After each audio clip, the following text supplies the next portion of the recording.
So at the beginning of COVID, the volunteers were unable to come into the trust. However, we were very lucky to keep 2 with us, and they set up Message to a Loved One from Harlow College. Virtual visiting became apparent, and it was essential that we set it up. So we got in a team of 5, and those 5 between them gave over 135 hours a week for over 6 months to enable Message to a Loved One and virtual visiting to continue. Bringing family together, loved ones. We did all sorts of calls. We did birthday calls, we did just normal chit-chat calls about how's the weather or how are you feeling, but we also did calls where families had to say goodbye to their loved ones, and they were obviously quite tricky. The team of 5 began to grow, and we had staff join the team, we had chaplaincy join the team, we had physician associates join the team. So the team got bigger and bigger, and virtual visiting grew. Whilst this was happening, there was a lot of collaborative work going on within the trust, and it became obvious that the role of the volunteer here at PAH was changing, and it wasn't just going to be a mealtime buddy or ward support. We needed to have a different type of volunteer, and from that grew the Compassionate Care Namaste volunteer role.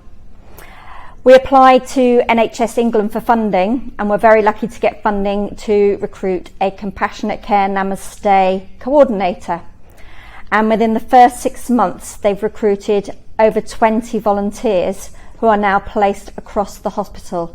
Some of those volunteers were volunteers who were already here, who have now been trained up as compassionate care volunteers.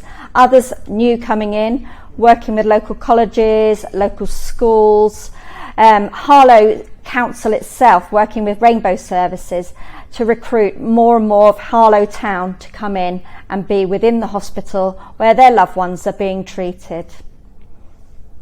Hello, my name's Ali Gould, and I started with Princess Alexandra Trust as a volunteer, as a mealtime buddy, and I was privileged enough to be part of the team that started the service of Message to a Loved One, and then that developed into the virtual visiting. Again, I was able to support the trust during COVID, giving this service to patients and their families.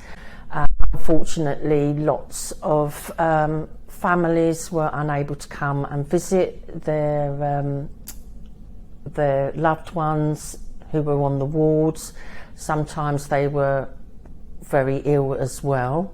I could see the difference that was making, not only to the patients but to the families who were spread far and wide, different parts of the country, and even as far abroad as Australia.